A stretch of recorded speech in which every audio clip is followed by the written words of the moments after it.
Hi, everybody. I've got Alexis here. She calls herself my Asian sister because she actually lived with my parents for a couple of years. And your sister too. And my sister. Yeah. And so we're I've been around. We're basically family. Yeah. And when I was around Alexis the last couple of years, she would always have these crazy dating stories and like breakdowns and challenges with different men that she was seeing. And when I think about dating and all the frustrations that come along with it, I think of Alexis. So I'm having her here today because if you're someone who has gone through a lot of roadblocks in dating and you find it to be more frustrating than it is enjoyable, then this episode is for you. Alexis is going to share her insights and personal stories into how you can create a better relationship with your dating life. So Alexis, welcome. Hi. I'm happy to be here. I'm excited. This is your first podcast. Yeah. So in classic Shayna style, we're just going to dive right into the heart of this. Sure. So you had been looking for a relationship since 2020. And now you're married to someone that you met on a dating app. I'm fast forwarding a little bit to give you a picture. So basically for about 3 years, you were fully in the dating scene, meeting lots of different guys and hitting many walls. So I want to know off the bat, what was the most frustrating part or parts about dating for you as a whole? One of the most frustrating part would be the failed connections, because you go out there, you meet someone, they're amazing, you click, and then weeks or months later you get to know them more, and then you're like, that's really not what I was looking for, or like they disappear. I've been ghosted like way too many times for and it's hard to accept that in the beginning, because you're like, oh, I thought this would work out or it could move forward, and I'm just like, it's another fail. So I feel like sorry for myself. I feel bad that, oh, it's another failed connection.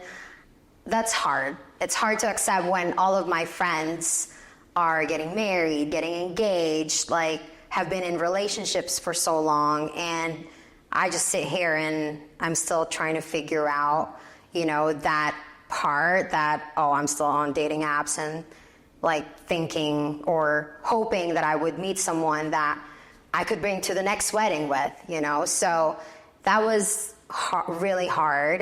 Yeah, I think that a lot of times when it's not a mutual match with someone, it's easy to take that personally and to think like, what's wrong with me that like this connection is not sustainable, it's not going anywhere, or like this person doesn't feel the same way about me as I do for them. Yeah. And like you're saying, when you don't have that mutual bond with someone, with dating, it feels like a failure. And like for me, I've always seen it as basically like I'm incapable. Like, how do I go on these different dates with people and nothing ever lasts or becomes anything? Yeah. Does that mean I'm just like literally incapable of dating? Like I'm not meant for it? Yeah.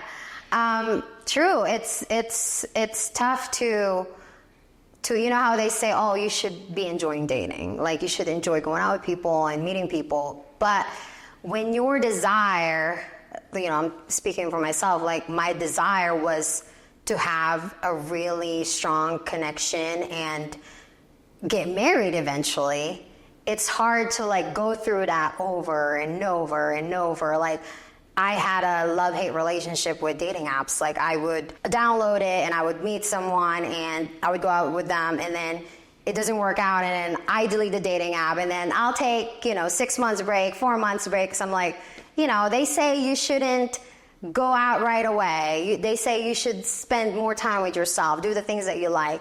And I felt like I've done that. I travel everywhere I want by myself, alone, doing solo things. But then I got to a point where I'm like, this would be more fun with someone. So then I re-download the dating app, and then I try again, and you meet someone, and then it was a cycle, and it was a very hard cycle because it was very frustrating. Yeah, it's so easy to be discouraged when you're dating because you want a certain result. You want it to work out. And when that happens over and over where you don't get the outcome you're looking for, it's easy to be defeated and just want to throw in the towel. Yeah. Every once in a while, though, the desire creeps in to be with someone. You download it again, and then you just go in these cycles of like, I'm done with this. I'm curious. I'm done. I had that cycle for sure. And one of the things too is that, you know how they say that, one of the things that I learned in therapy was that my therapist was like, for me to find that little loneliness when I'm doing things by myself or when I wish someone would do it with me, is that I go to a place where, okay, when I'm doing something, I have to feel as if I'm doing it with a person that I'm meant to be with. And that helped me, that's, you know, for a little while. But then again, you get that urge and you just go out there and try again. And it was not easy, but I know the only way to get to someone and meet someone is to put myself out there.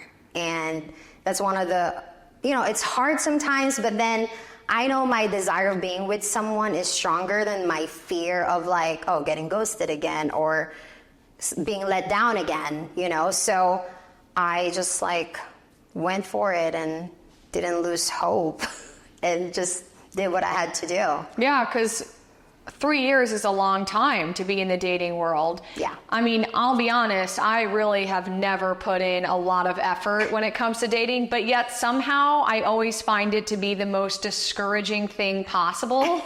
I think I just don't want to like work that hard to find someone. Yeah. And I feel like it should be a very natural, effortless thing. Like, why do I have to, you know, work so damn hard to find somebody? I'm not that hard to get along with, and I think I'm a pretty lovable person. Yes, you are. I'm really easy to connect with. Yeah. And so it's hard to not take it personally. Like, how does not one person out there like really love me? I'm serious. No, I get it. I'm laughing now, but there's definitely been times where I'm alone and I'm like, I don't really get how all these people in my life just find boyfriends so easily, and I can't. Even though I'm so lovable and I know my value and worth. Right. Yeah. But then I'm like, why do I even think this way if I barely even try to date anybody? Right. Yeah. I've even gone through in trauma to have the amount of frustration that I have in dating, whereas a lot of people have been through some shit. With guys and just dating in general, that they're just totally closed off to the idea. Yeah, I feel like also, I meant to mention this earlier, but also I felt like I had rules. I had a story that I'm like, okay, when I date someone, I have a checklist. They have to be this, they have to be this, they have to be this. And I think that was one of, I feel like, limiting beliefs that I had, was that, okay, when I meet someone, okay, first off, are they taller than me? Do they have the features that I like? Like, you know, Middle Eastern, dark features, facial hair, stuff like that, you know, brown skin. Are they emotionally available? Like, are they into working about themselves? Do they value health? Like, just all these things. And I know for a fact that that took away the joy in dating and meeting people, because I feel like I dissect everyone that I met, and I'm like, yeah, you didn't check this box, so no, this is not gonna work out. Like, I already have an ending story, even if I've only gone out twice with them. Like, okay, yeah, no. Or like, even when you swipe, I'm like, oh, you're not dark skin, hair, no. Just like, you know, it's really crazy. That's so relatable. I cannot tell you how many times, especially early on when I was exploring dating for the first time, how many times that I would meet someone just once and then make up a story of what it would be like to be with them and then write them off because of some tiny piece of information that I took and ran with. And so I feel like I've learned along the way to not write people off immediately in dating, but just to give them the chance to show themselves, because I feel like you have to peel back the layers with time. You know, sometimes, yes, when you meet someone the first time, you just know intuitively that they're just not it for you, right? Yeah. But other times there's like a slight possibility that maybe there's something there. And because there's so much uncertainty, you just cut yourself off from seeing what opportunity is there for you. Yeah. Just to be in control of the outcome. That's what I've done for sure. Like, I would analyze everything from the first and second date and then come up with a conclusion of why that person wasn't going to be right for me and why maybe I wasn't going to be right for them. Yeah. And I learned it's a protective mechanism because my brain cannot handle that level of uncertainty of not knowing what's going to happen, how it's going to play out. So it just attaches onto yes or no, so that it can just be in control, have the outcome determined, and move on to the next. Yeah, we're so alike. Great. We're so alike. I just remember when, I was in the dating field that I know I would get so anxious because when I started liking someone, for me, one of the things is that I need to be in constant communication. Not like every second, but at least if we're going out, it's been three times that we've gone out, I would expect that we have a decent connection, like communication throughout the day. Like, I don't want we go out and then I don't hear from you for like 3 days, or and then you're like, act like, oh yeah, what's up? I hated that. And it gives me so much anxiety. And I realized that that's one of the things that matter to me. So when I meet a new person and I notice that they're not as, communicate as much as I do, I take it as just we're not compatible in that sense.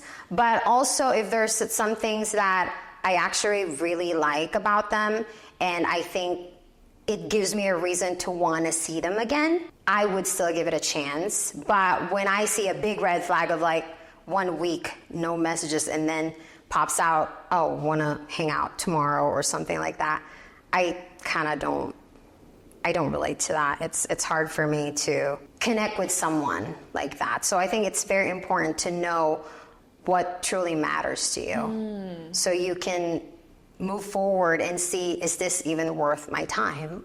Because you can really save yourself so much anxiety and heartache, in the future by being clear and knowing that, is this something that you'll be okay with? Yeah, so what you're saying is have some non-negotiables in the back of your mind about what you expect in a relationship. Yeah. And make sure that as you're seeing someone, their actions are aligning with your non-negotiables. Right. Because if their actions are not aligning with what you really want, it's time to cut the cord and not make excuses for the person's behavior, which so many of us do. We fall into the trap of one day they'll get there. Yeah.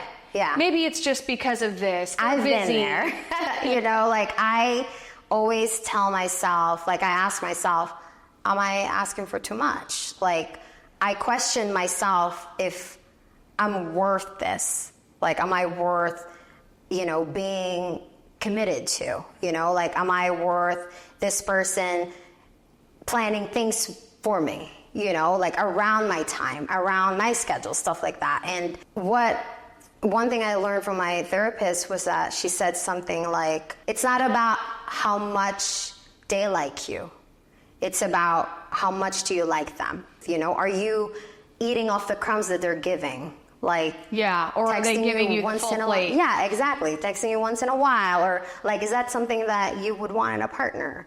Mm-hmm. How do they make you feel when you're around them? What do they make you feel when you're around them? Is it Are they respectful? Are they curious about your life? Do they ask questions about you, your family, and not just, those surface level, how's work?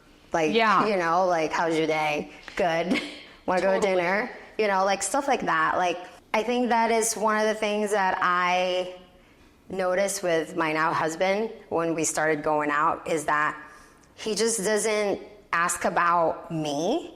He asks about my family, where I came from, how my childhood was. Like, he was curious, and he was curious to meet them. He was curious to see how I am around my family, around my friends, which I've never really experienced with any other guys. They just didn't show genuine interest in your life, not just you as a person, but the things that matter to you. Yeah. So that was a really big thing for me, because it shows that they truly care, not just with who I am. Because when you choose a person, a partner, you're choosing everything that they carry, their past, their relationships with their family, their relationship with their parents, their siblings, like, you are going to face that with them because it's part of who they are.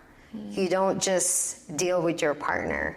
You deal with everything, the good and the bad, their traumas, the shit that they have in their lives, the things that they haven't dealt with. And sometimes, most of the time, your relationship with them brings that out. You can either make it worse for them, or you can help them see that, okay, this is somewhere that I need to work on. Yeah, I think that's an important point that you bring up, is like, every one of us have trauma. A lot of people think trauma is like this massive event that happened in your life that broke you into pieces. And like, trauma can actually be found in really small things and in moments and experiences. Like, people think that because I had a great childhood and wonderful parents and I was raised privileged, that I've never been through pain and I've never experienced trauma. But I have. And I think when you're dating, it's important to know that, like, you're never going to find someone who has no baggage, no trauma, no past history of challenges they've lived through. Yeah. And you have to understand that when you're in a relationship, a lot of those things might come up. You can't just be like, oh, this person is just like too complicated and has a crazy past. Like, I can't deal with it. Right. Yeah. It's funny you said that, because I went out, when I was dating my husband, we went to a restaurant, and he was getting a little impatient with his drink, because the server obviously came back twice already and still forgot our drinks. And he ordered a special drink, and I was a little turned off by that. And I was like, I'm not sure I want this. Because he was kind of impatient, and I'm like, well, they're really busy. Maybe you should be a little bit more patient, stuff like that. And so I actually brought this into therapy. I said, oh my God, I really love this guy, but then this is kind of like a red flag to me. So I'm not sure if this is something that I would want to deal with in the future. And my therapist was like, well, how is he overall as a person, And I was like, well, he's totally great, just like the great package that I want. But then I noticed this minor thing, and she was like, well, first of all, you're in a restaurant, and he's expecting a good experience, a timely, your drink, your food, whatsoever. But that if you want to be in a long-term relationship, that's one of the things that you need to just let it slide. Because if you want to be in a long-term relationship, you can't take everything personally. Or you can't criticize every single thing. Or else you can't be in a long-term relationship. Yeah. And I think this is one of the things, too, that your mom mentioned. Was you are going to learn eventually to just let some things go. When I was dating, I was like, oh my God, that drove me nuts. Or that's not who I want in a partner. Or oh, that's a turnoff. But it doesn't mean that they're not a good fit for you, because it's just some minor thing and you can let it go. And I've learned that over time, and it's helped me in my experience of being in a relationship a lot better. And whenever you notice something about someone else, let's say it's a negative thing, you notice it because you have that trait within you, and it's something that you've suppressed, judged, rejected. And so when you are dating and you notice a quality in someone that you don't particularly like, let's say they're impatient, you don't like that thing because you don't like it in yourself. Right.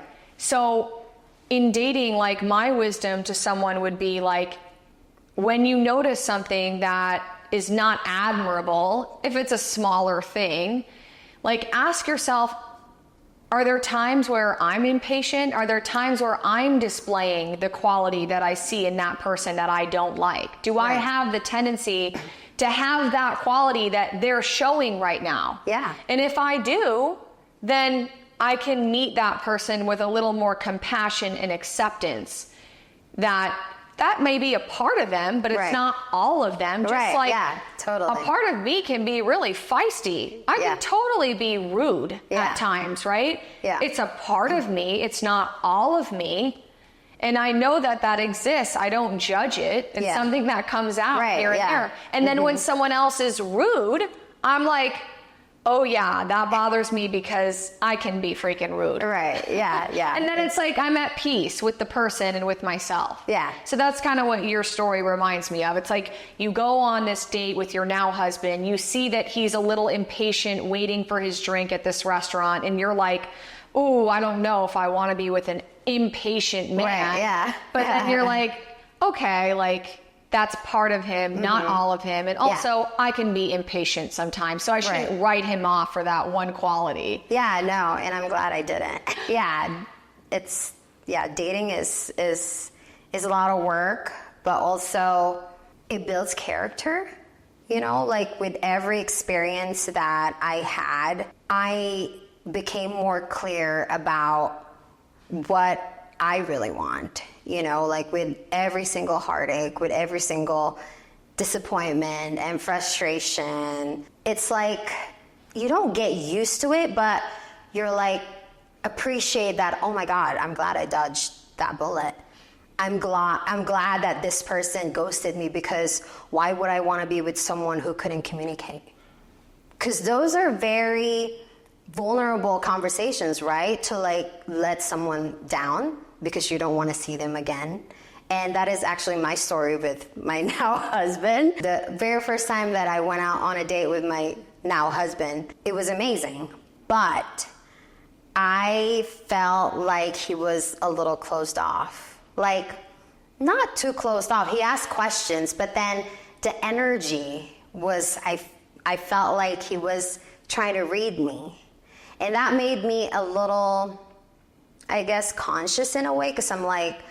Self-conscious, yeah, because I'm like, are you the only one who's asking questions, or are you going to open up about yourself as well? Because I felt like I was opening up, and I didn't feel like he was opening up as much as I was. So we went out a couple more dates, and then I was like, I don't know if this is for me. Because he was just kind of like a straight poker face kind of thing. Like, sure, he'll be like sweet, put his arm around me, but then I was looking for something a bit more deeper in a way coming from him.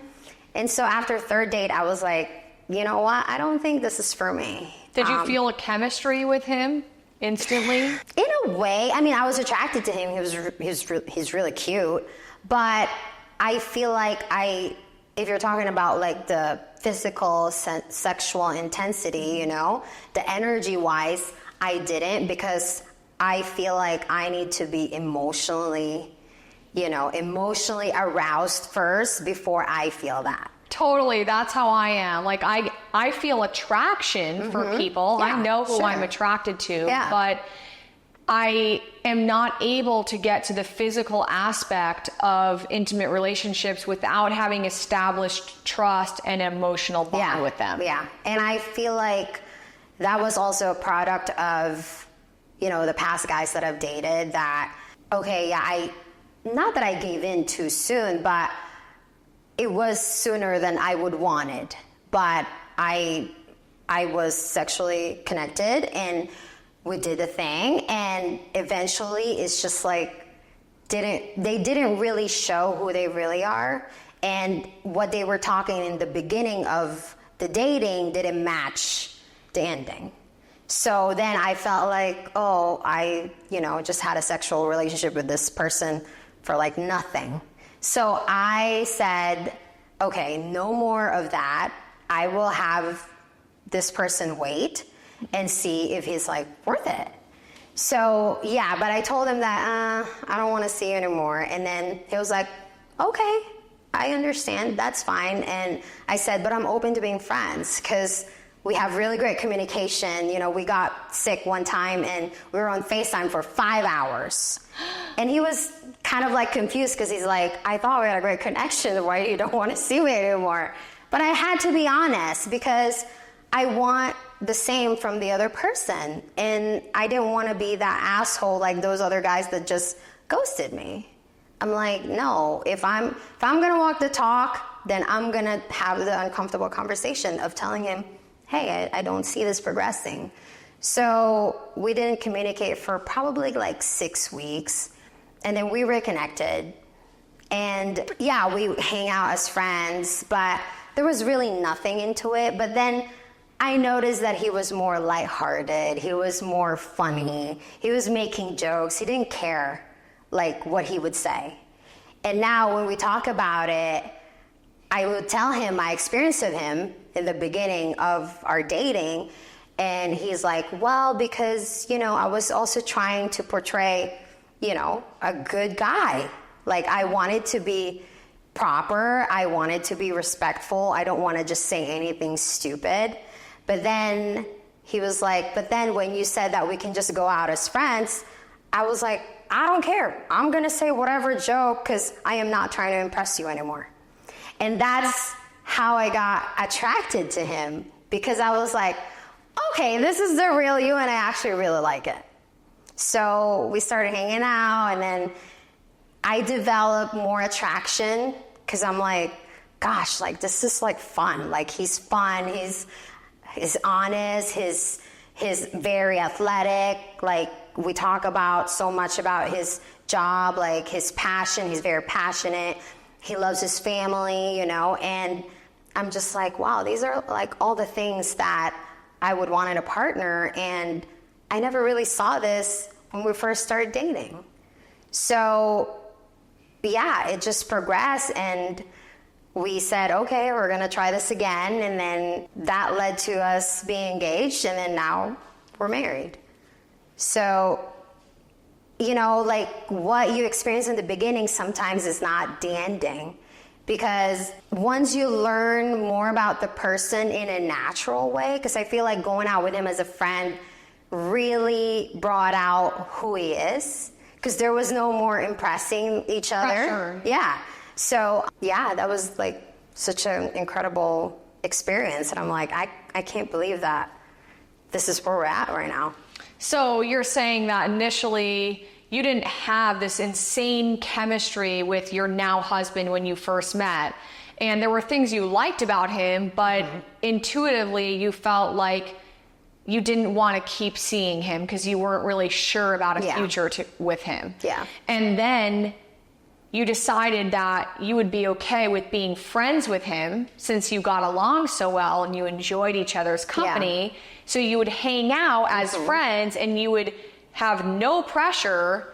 You would just be you authentically. Yeah. And that's when the feelings started to develop for you, and the chemistry of being in a romantic relationship started appealing to you. Yeah. And obviously now you're married. Yeah. So yeah. I think that story goes to show that, like, when you meet someone off the bat, you may not think that there's potential for a long-term relationship. You may not feel the chemistry in the romantic way of like desiring them or them desiring you.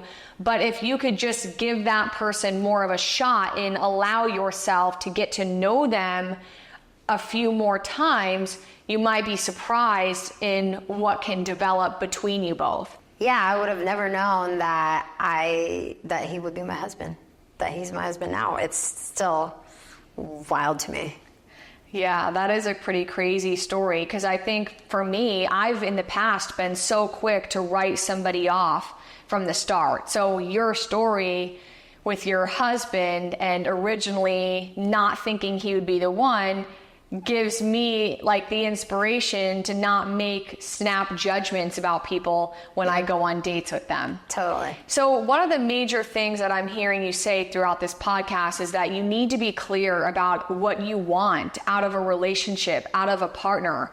And I think that's so crucial, because if you don't know what you want and you don't have your non-negotiables, then you don't really know how to make decisions about a person and whether they're worth you developing a long-term relationship with them. Yeah. So can you give us just a couple examples of things that you wanted for sure? One of them was communication, like frequent communication. Yeah. That was very important. What were the other ones that were important, just to give people an example of what they might want to look for in their potential partners? Yeah, so respect is also very important to me. I've had experiences where, this person would call me names and, label me and stuff like that when we're having an argument. And I really did not like that, because in my past relationship, I felt that I've experienced that a lot, and it brought so much pain and wound that in my, the next relationship, I was like, I can't have that. Like, I can't be with someone that calls me crazy or dismisses the feelings that I have when I ask genuine questions, when I tell them that something bothers me and they make it about them and not seeing me or hearing me and calling me, a bunch of names. So I can't have that. I also really value family. Like, I wanted to be with someone who appreciates family. Like, I'm not saying that you cannot have hardships with your relationship with your family, but someone who sees themselves wanting to have their own family, that's very important to me. Being clear has helped me figure out who is the person that I would be willing to spend more time with, or more, getting to know more, because I felt like in the past I've given people chances that I was like, oh, that is really not in alignment to what I want. But, I was like, oh, but this thing feels good when they do this. And I tend to give people, the benefit of the doubt that maybe if, maybe 3 more months will be better, or maybe he'll see things differently. But I needed to accept that some people are just not meant to be in your life in a long term, and that those letdowns and disappointments help you get clear with what you really want. Yeah. I think I'm a huge advocate for people knowing their core values, because your core values help you make decisions in your life. They're your guiding compass to do things that are fully in alignment with you. So for me, when it comes to dating, one of my core values is to be with someone who's done work on themselves on the personal development scale. Yeah. They've done some sort of therapy, coaching, any kind of like inward thinking, self-awareness. Also, I want to be with someone who knows how to communicate, because if there's any conflict, I want to be with someone who knows how to navigate through that and be honest and direct about what's going on. Yeah, that's very important. I also want to be with someone who is playful and fun, because I need that kind of energy in my life, and I tend to be a little too serious. So these are just a few examples of things that are important to me. Right. And I think if you don't have that established, dating's going to be real challenging for you because you Yeah. might just settle for anyone who expresses interest in you. Oh, totally. And it's also important to be clear about who you are. Because this is one of the things that in the beginning I felt like I struggled with. Because I questioned who I was after my long-term relationship. Because I felt like I've lost, my confidence in myself. I've lost a lot of that because I felt like my life was revolving around this person. And it was hard to get that back after years of, pain and wanting to make it work and coming to the terms that it's just not going to work. This is something that I have to let go. So it's very clear to be clear about who you are, because that will help you, when you experience disappointments and letdowns and frustrations, that you don't make it about yourself. You don't say, oh, they ghosted me because I'm this. The negative self-talk, it comes up in dating because you're like, oh, maybe it was me. Maybe I asked for it too soon. Maybe I gave it away too soon. Things like that made me question my worth, made me question who I am, made me question, do the things that I want, am I really worthy of them? Mm-hmm. Because if you're not clear about who you are, you're powerful, you're amazing, you're beautiful, you can get lost in that, pool of disappointment and heartaches and frustrations while you're dating. Yeah. Yeah. Totally. You want to know your value and your worth so that other people's actions don't bring you down Yes. in a way where you're judging yourself, criticizing who you are, and just damaging your relationship with you. Mm-hmm. And so I think that's definitely significant to know in dating. Very. Let's just talk for a second about not settling in dating, because I feel like sometimes if somebody gives you just a little bit of attention or expresses a little bit of desire in you, you'll just take that and run with it and be this is the one, right? Yep. Mm-hmm. But I think you really have to see whether their actions are something that they can sustain over time. Yes. And not just a facade that they're putting on in the beginning. Yeah, totally, because it makes you feel wanted. So especially when you desire a relationship, those little things that makes you feel loved and wanted and, just, oh my God, this is such a nice gesture, or that's something that I really want. It makes you feel like it's like adrenaline rush, gosh, this is amazing. But then you don't really see, are they consistent? The consistency, is it there? Do they only want you when it's convenient for them? Do they ask about your schedule and work around your schedule? Those are things that it comes up because that this is not really, working out for me. You'll notice patterns with people, with how they, invite you, what time of the day they're trying to invite you. Is it last minute? Is it when they're available only? How about when you want to see them on your availability, right? I've experienced that and I'm well, they're available now and I really like them. So I'm going to go even if it's an inconvenience for me because I really want to spend time with them. But, with that pattern, you kind of lose track of, wait, this is not in alignment with what I want. Mm-hmm. So that happens. And when you're not clear, you give in to those moments. Yeah, so you're saying that when you're first meeting someone, you might feel this adrenaline rush and this happiness from being wanted by someone and having them shower you with attention, but you don't really know if they're going to be consistent with that over time. So you want to be kind of cautious when you feel that way if you're looking for a long-term relationship. Totally. And if you notice that things are off as you're seeing them, you don't want to make excuses for that person. Yeah. You don't want to blow it off You don't want to act like it doesn't bother you. You want to pay attention to what your intuition tells you. Yeah. And you say something about it. I've actually called out someone in that kind of behavior. And, you know, it's one of the, it's being vulnerable, having that conversation, standing for yourself that, hey, this is not okay. This is not what I signed up for. If you're going to be my partner, then it can't work out this way. So I've actually called out someone, and it gave me power.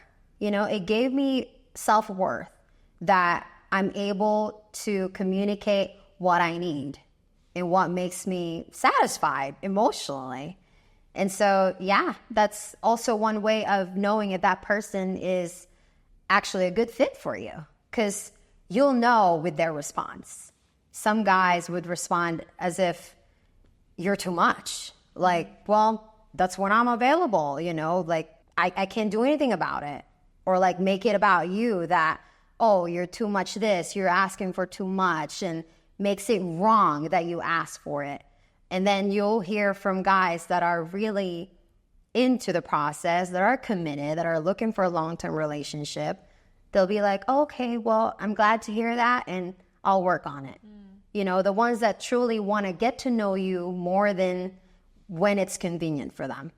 So another thing we should take away is to not be ashamed of your needs when it comes to dating. Every one of us have different needs, and it's okay to have needs as well and to express them, because when you do that, you actually give the other person the opportunity to show you whether or not they can meet your needs. Totally. If you don't even know what your needs are and you don't express them, that person cannot show up for you in the way that you want them to. Yeah. And you obviously in dating, you want to find out what person can meet your needs and what people cannot.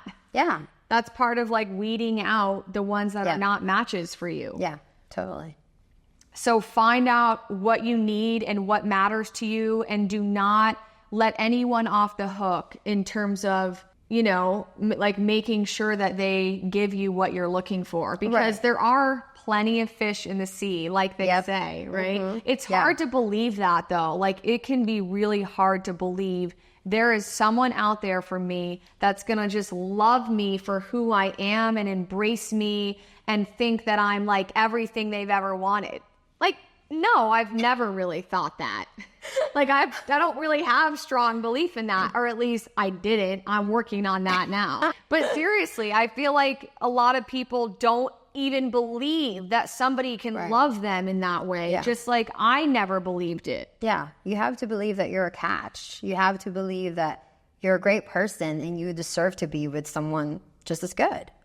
Like you have to, because that's your power. That's what's going to propel you to really go out there and explore and go on these dates that, yes, it's uncertain. You don't know the outcome, but you're out there because you know you're a good person, and your desire to share this life with someone else is stronger than, you know, the fears and the uncertainty and the disappointments and everything else.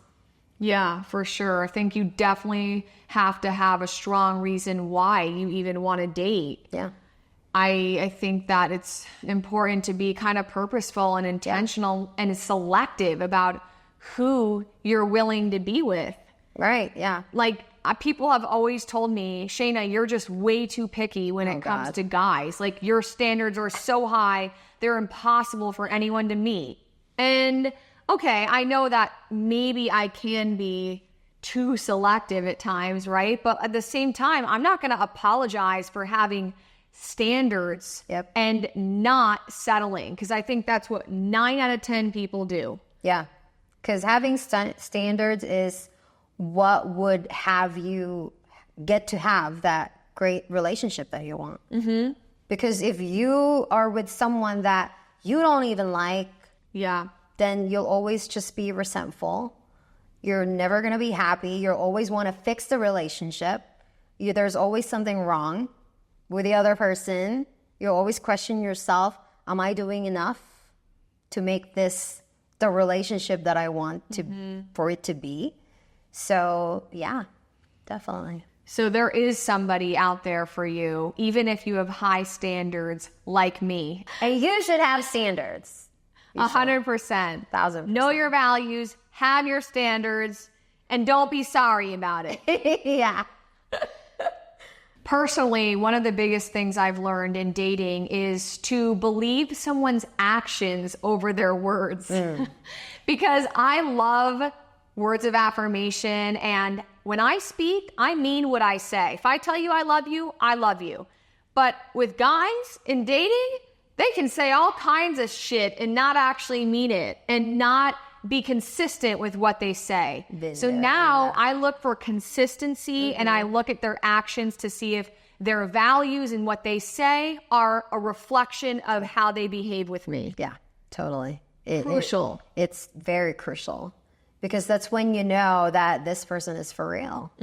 That's when you know that, okay, he's actually walking the talk. And that's a value of a high masculine man. If that's what you're looking for, and I know that's what you're looking for, they have to follow through. Yeah, 100%. You know, or else there's no trust. There's no, oh my God, I can depend on this person. Like, I can count on this guy. Like, you have to feel that. And that's one of the ways to win the feminine. Yeah. So Alexis, like, first of all, thanks for just sharing your entire story of the different roadblocks that you faced in dating for those 3 years before you got married.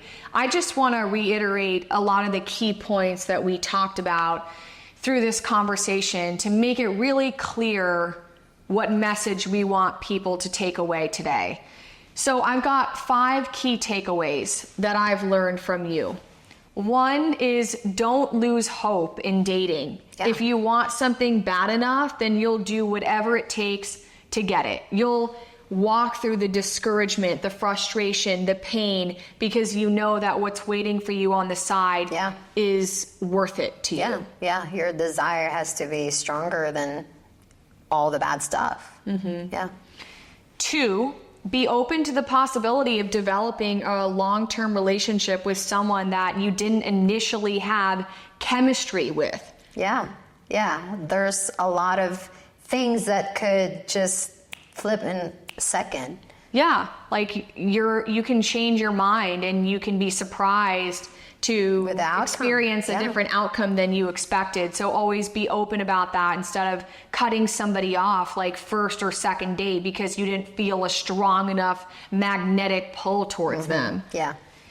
3, know your needs and values and communicate your desires for being in a relationship. You're not asking for too much, and there is someone out there who can give you exactly what you're looking for. Yeah, you are never too much. You are worthy of having your needs met. Yep. Always remind yourself that.